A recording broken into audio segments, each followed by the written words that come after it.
Okay, prop the mic here to start a nice fresh new week on a Monday morning, afternoon in New York, morning in LA. How are you, David? I wasn't sure if you were going to let me talk today. No, I'm just going to keep going. An intro. I'm good, man. I should have worn my Mets hat today. I just saw the news that they signed Verlander. You happy about that? Two of the oldest pitchers in the league. Here we go. Yeah, we'll have a great April. Former Tigers teammates, right? Yeah, that is funny. I kind of wanted to look up what their salary was when they were first together. They were probably getting paid like combined $20 million, and now they're getting paid a combined $80 million a year. That's hefty. Yes. Yeah. So the Phillies got our old staff, and we got the Tigers' old staff. Right. It gives hope to 40-year-olds, though, that you can still get. That's true. You know, were they on the? They weren't on because the in 2006 the Tigers were good. The year that the Mets should have won the World Series. They definitely had Verlander on the. I don't remember. Staff. I'm wondering if they both were. He started his career there, right? They both did. Yeah. No. Oh. Oh wait, no. Yeah. Yeah, they both did. No, Scherzer was on the Diamondbacks. He went there after the Tigers. Oh, really? Yeah. Okay. I think he started there. Anyway, enough. Who cares? Okay. It's like we're talking about baseball. What are we doing? This is like irrelevant until April. Let's talk about today. Yes. All right. So last night, a couple top scorers to highlight. Big one. AD. That guy is like beast mode right now. 99 points his last two games. Almost. I think Embiid had 102 that 2-game stretch, which was also over a weekend. But yeah, AD 2 points shy of tying Embiid. I love it.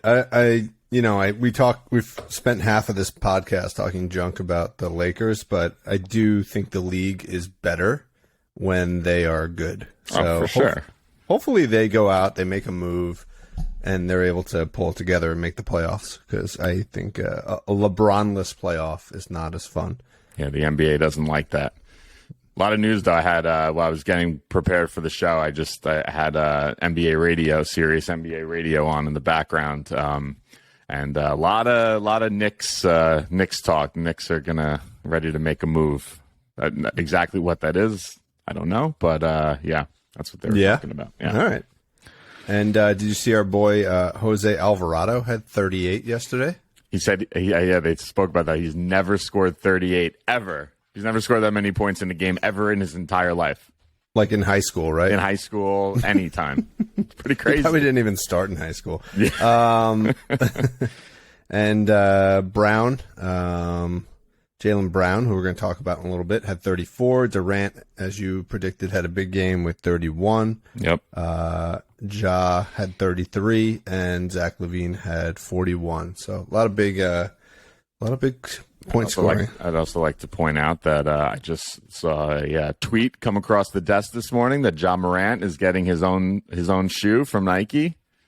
Oh.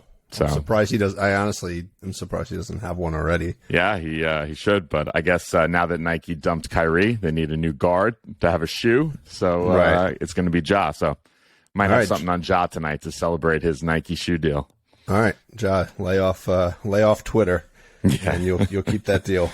All right, so let's dive into it. We got an 8-game slate. Props were super light today because lots of question marks in the lineup. So we'll do our best here. We chose 6 of the 8 games as usual. Mm-hmm. And first one we're going to cover is the Bucks at Orlando. Couldn't really find two more polar opposite teams. Bucks are hot, 16-6, getting their weapons back with Middleton returning. Yep. And Orlando is on a major slide. They're 5-19. And they've lost 8 straight games, and they have pretty much half their team out, including Wendell Carter. He's still out.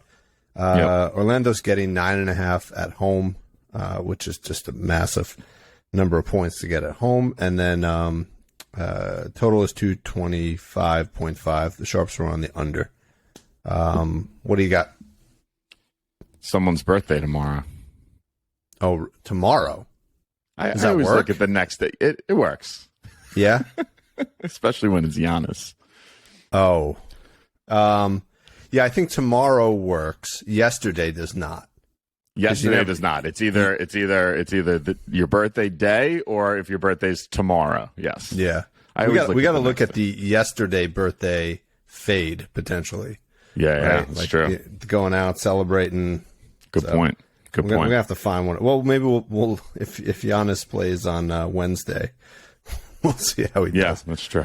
All right. So you like Giannis in this game? Is that as simple as that? I don't. So here, let me just run through this. I did a little digging back a few years. I just want to see how Giannis did on his birthday or the day before his birthday. He's averaging, going back to 2016, he's averaging 23, 10, and 3 with over 1-3 made on his birthday. So Not good. Not great. Yeah. That's also going back to 2016. He's not the player he is today, or he wasn't the player then that he is today. So nothing crazy. The one I did like, last year on his birthday, he was 27, 12, and 2, and he was 3 for 3 from 3. So I think the one thing I like, I feel like this game's going to be a blowout. So I don't like the points. I don't think he's going to get there. But for him I've been kind of riding this Giannis 1-3 for Giannis. I'm just going to go back to that today. Yeah, Giannis. I spelled out his points. I was also looking at him 30 and a half. I like the first quarter. So that was what I wanted to bring up. If I didn't know if you had looked into first quarter, I think that might be a play maybe today. No, but I kind of did, but I tend to lay off the Bucks in the first quarter. Let me see if I can pull it up real quick. They the way they play their lineups. Giannis only plays 8 minutes, right? Yeah, nobody really plays a lot of time. Yeah. Let me see if I just pull it up real quick and just kind of give you the breakdown of who plays what. But so Holiday leads the minutes in the first quarter with 8.4 minutes, which is really low. Most teams have a player who plays close to 10 minutes. They're probably one of the few, and yet they're one of the better teams in the league. The Celtics are also a similar team where their star doesn't play the full first quarter. So maybe there's something about that sort of lineup. Giannis plays 8.1 minutes. He's averaging on the season 7.1 points. So doesn't really do a lot of damage in the first quarter. Tends to do a lot of damage, if I recall, like when he comes back in the second quarter. In the second. Yeah. But anyway, his total is 30.5, minus 120. If you look at his recency, it screams to play it because he's done 37, 36, 38, 30, 37, and 40. So just crushing this line. But those were games against, right, Brooklyn, the Lakers, right? Yeah. I mean, I think this is just a pass, honestly. I think it's just too much risk. Yeah. If anything, you might even want to play the under, but I'm just going to take a pass on this game. Okay. I have a couple other things. So one of the reasons I went with the Giannis threes is there's a nice matchup there. Milwaukee's offense is top 7 in three-point frequency, whereas Magic are 27th in the league at opponent three-point frequency. So a nice discrepancy there. Nice. So I found some stuff on the Orlando side because this was kind of interesting.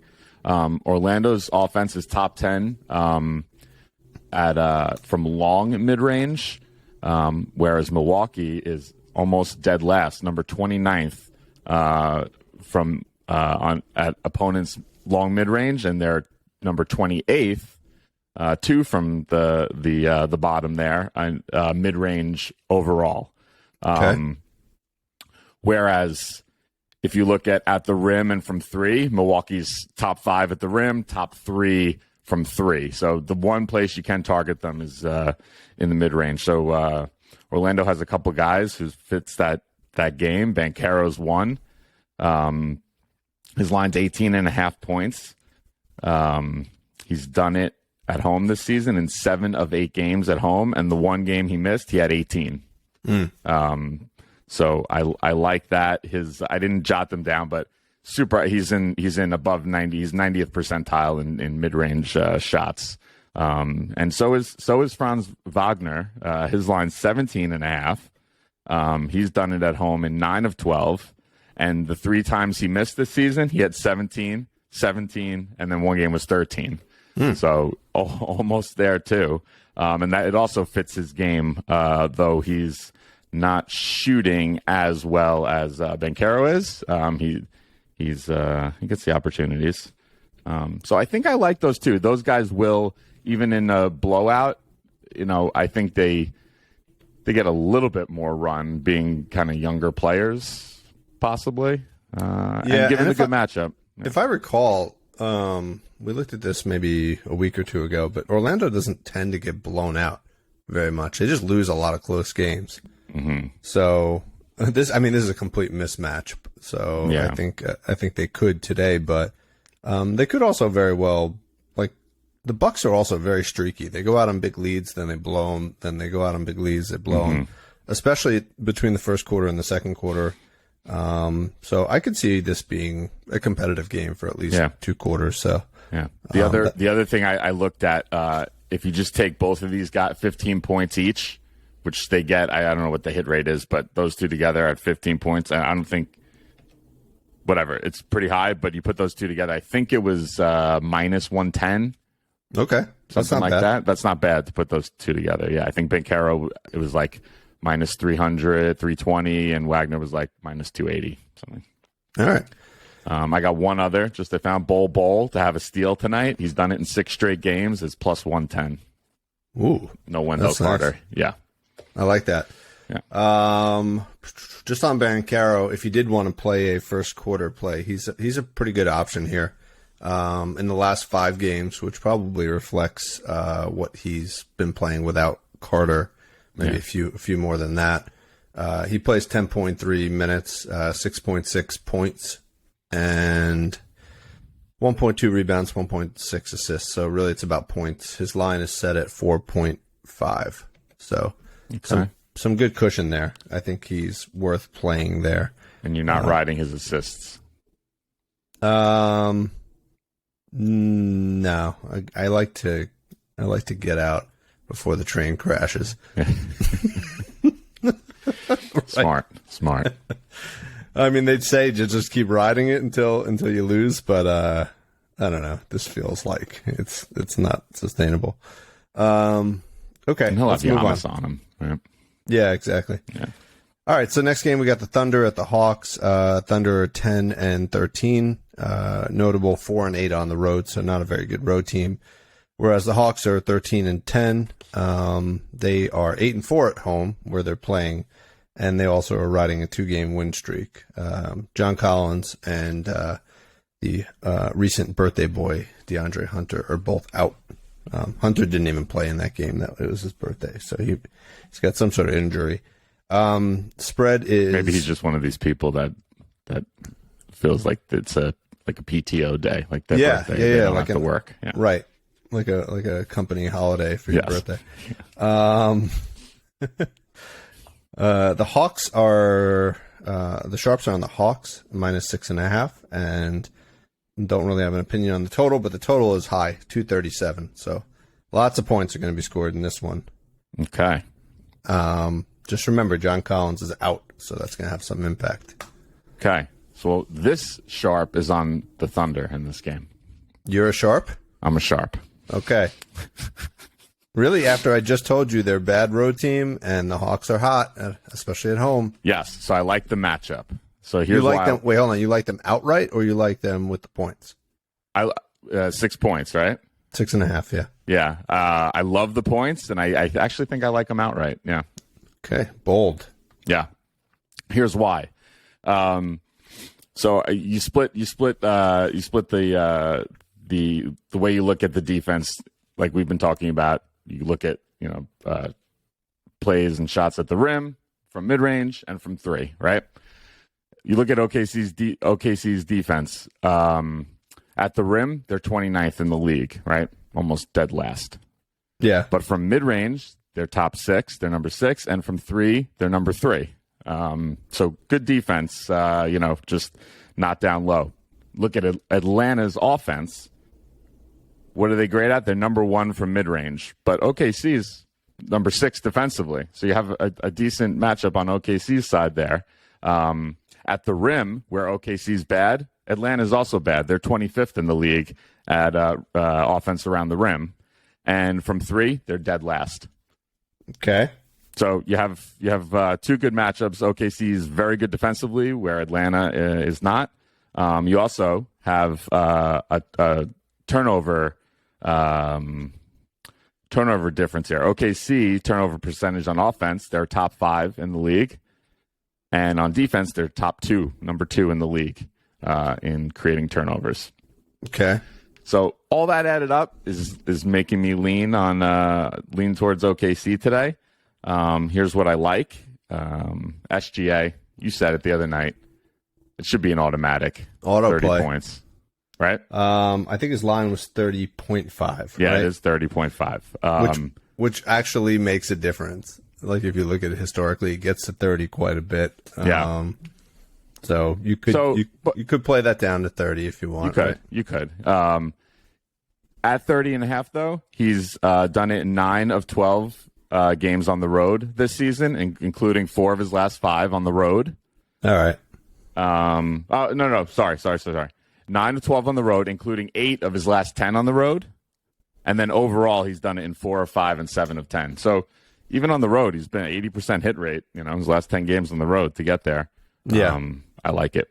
And then I had one other, Josh Giddey, to have a steal. It's minus 160. But in his last 4 games, he's had 2, 1, and 1. And given that turnover thing that I found, I'm going to play that one too. Yeah, I mean the Hawks are one of the better teams at handling the ball. Correct. They are like number 1 in the league. They're right. Number 2 in the league behind Dallas. But in their last 3, they typically average 13.2 turnovers. In the last 3, they're at 14.7. Okay. And just anecdotally watching some of the Hawks games recently, it does seem that Trae Young tends to get sloppy with the ball. In certain games. So this could be a game where they've got good defensive pressure on the Thunder side. They're going to cough it up. Okay. Anybody on the Atlanta side? No. All right. So I like Capella today. But I'm going to stick with my recent theme, first quarter. I think it's a steal. I don't love how many minutes he plays in the first quarter, but I do think the absence of Collins is going to open some things up for him. Mm-hmm. You also mentioned that the one position that they're weak at is defending the big man, right? Yeah. Yep. So Capella in the last 10 games, averaging 9 minutes in the first quarter, 5.6 points, 3 rebounds, 0.5 assists. His point line is plus 100 for plus 3.5. So he's just got to put in 2 buckets. I kind of love that. I could see Trae Young just lobbing up two to him, or him getting a bunch of putbacks. So I think that's a good play. His total for the game, I think, was 12.5 points, which I also think is a good play. Mm-hmm. But I like just attacking the beginning part of the game. So first quarter, 3.5 points. Nice. His first quarter rebounding line is insane. It was 3.5 rebounds. Wow. Wow. I would want to fade him, but this is not the game to fade him there. So no, definitely not. He could get that on one play. Yeah, on one play. He might. Yeah. All right, next game we got the 7:30 game. Celtics at the Raptors. Celtics are 19-5. Man, they're just playing out of their minds. They just took care of the Nets last night. Mm-hmm. Raptors are 12-11. Notably, though, Raptors, out of those 12 wins, 9 of them come at home. So they're 9-2 at home. So really strong home team. Raptors are actually -1 in this game. Sharps are on the Celtics, and the total is 227.5. Looks like Marcus Smart is questionable for the game. So he didn't play last game. Right? I don't think he played yesterday. Yeah. I think he'll be out today as well. Is my guess, but I don't know for sure. Okay. So I am on Toronto in this game. Okay. You really like going against the grain today. Yeah. I think that so Boston's on a back-to-back.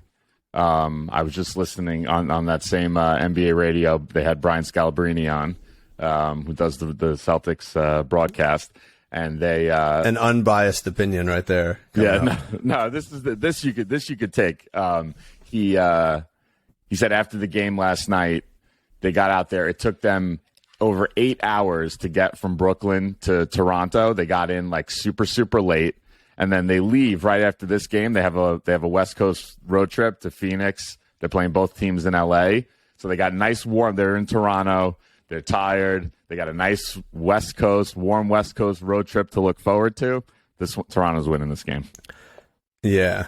The Raptors really could just screw with people to, hold them up at customs or. Oh yeah, why do you think they're so good at home? When you just said that, I'm like, this is why. Yeah. They're really taking advantage of this Canadian presence. Yeah.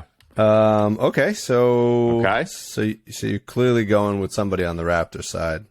I am. Siakam, Scotty I am Barnes. going with Siakam. Siakam. Okay. Siakam. Here's why. Boston's defense, dead last in opponent mid-range frequency. Toronto offense, top 8.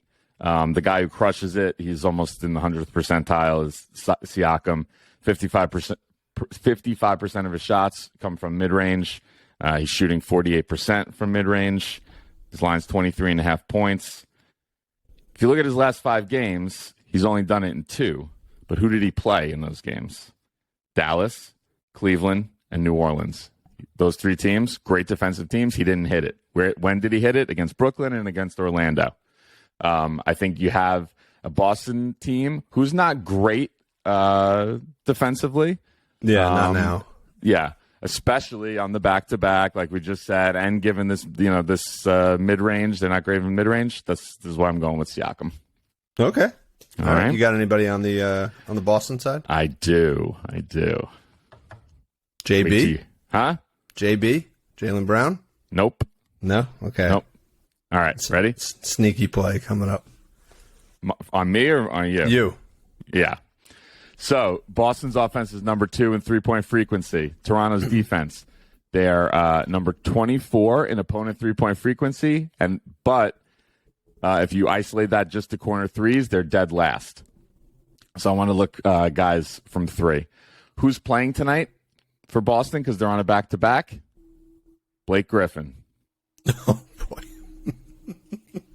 1-3. He's done it in 4 of his last 5 games that he's played.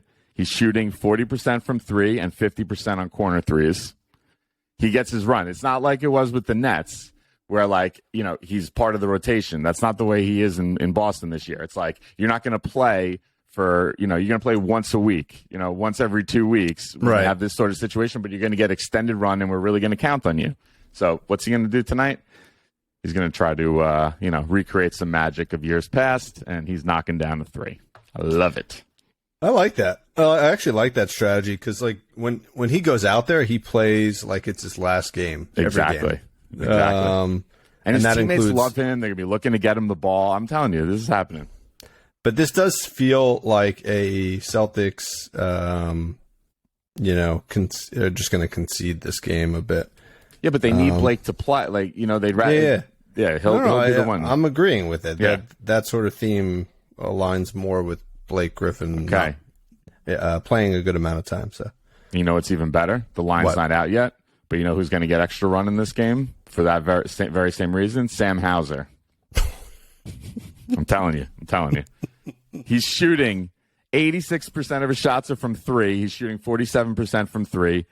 And of those 86, 31% of them are from the corner, and he's shooting 41% from the corner. So when a line comes out on Sam Hauser threes later today, I am betting it. Okay. All right. Sam Hauser. It was the first and possibly last time I ever write that note on my page.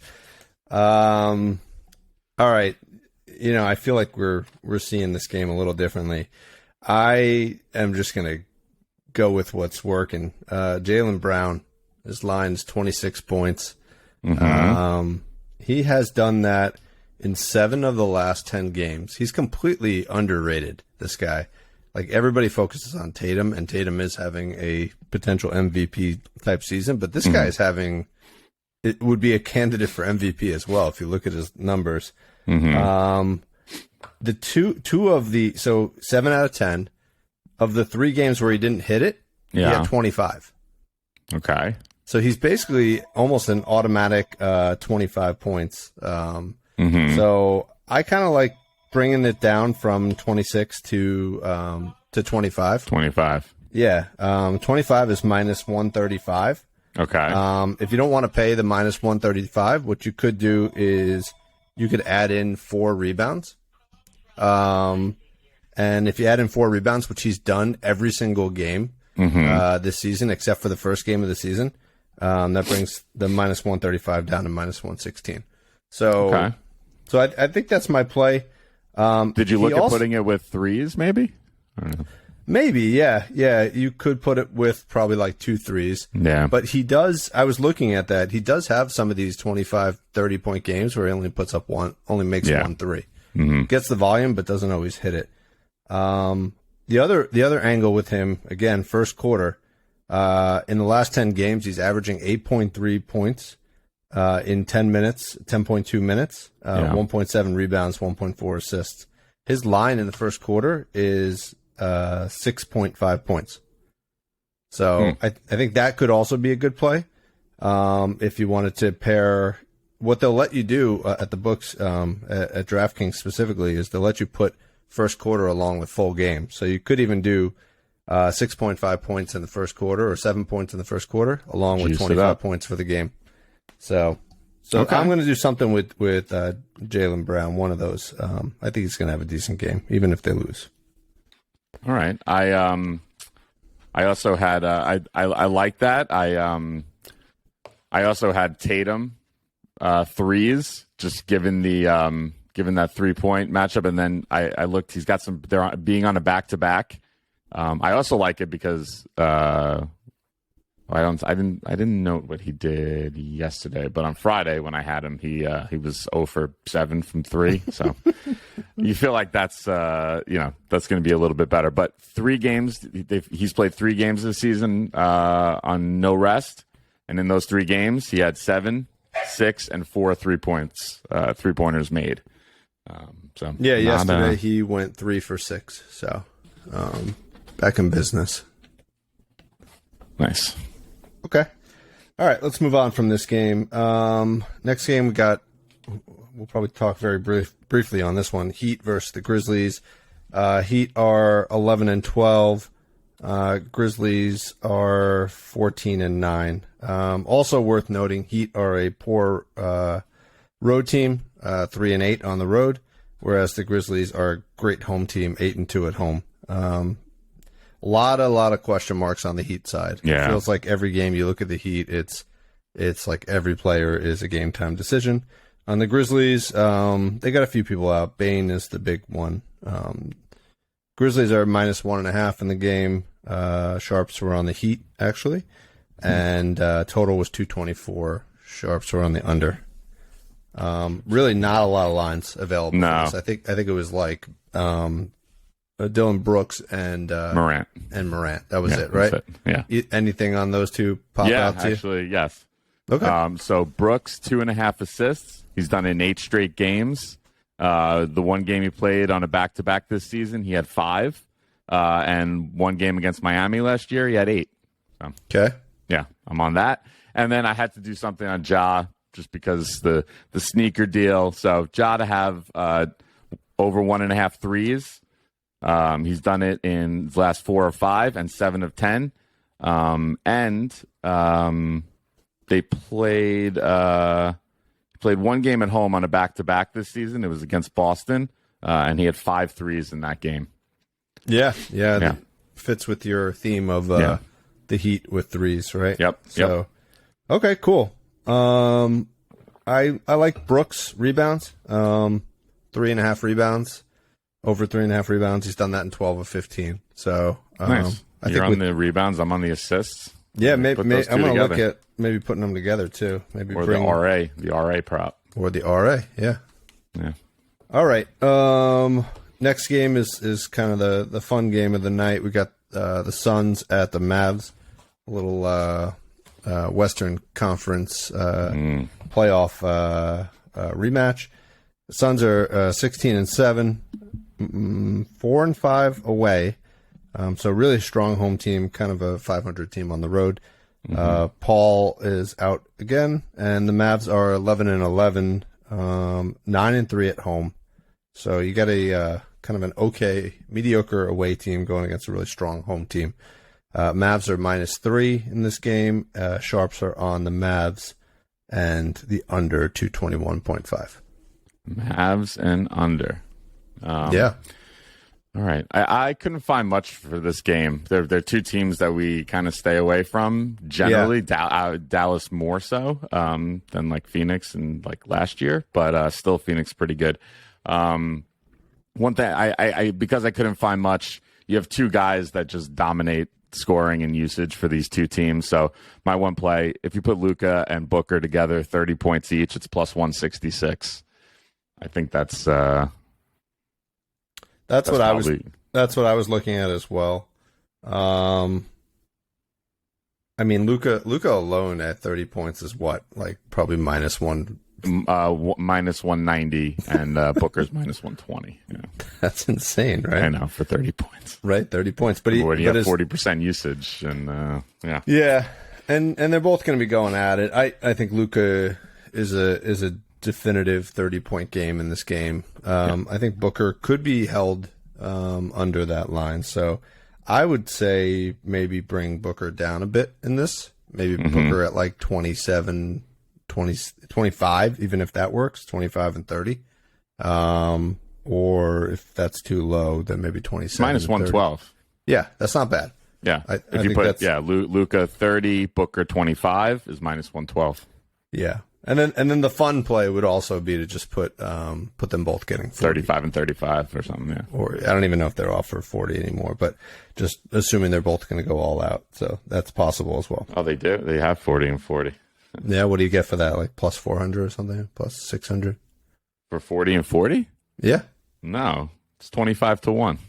Oh, wow. Yeah. Oh, that's worth it. Yeah. I wasn't sure because Luka's line is like 33 points. Yeah, I guess so 40 once you get up to 40 points is plus 340, and Booker's plus 600. Oh, all right. Yeah, Booker. Yeah, you're right. Okay. All right. So, and who are you picking in this game? No spread. Just who's winning this game?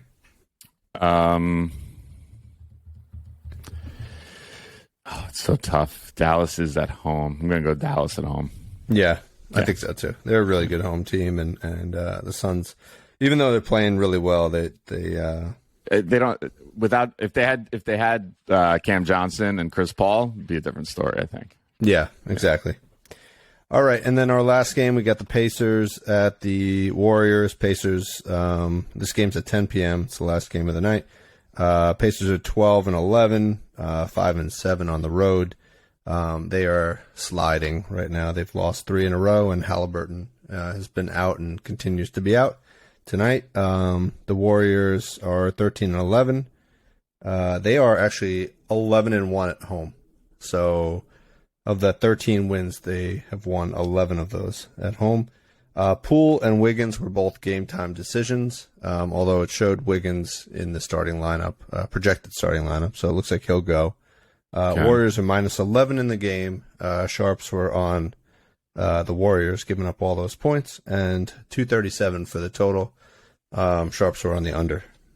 There were no lines out, or no props out when I looked at this. Yeah, they just like as we're recording here, they just put a few out.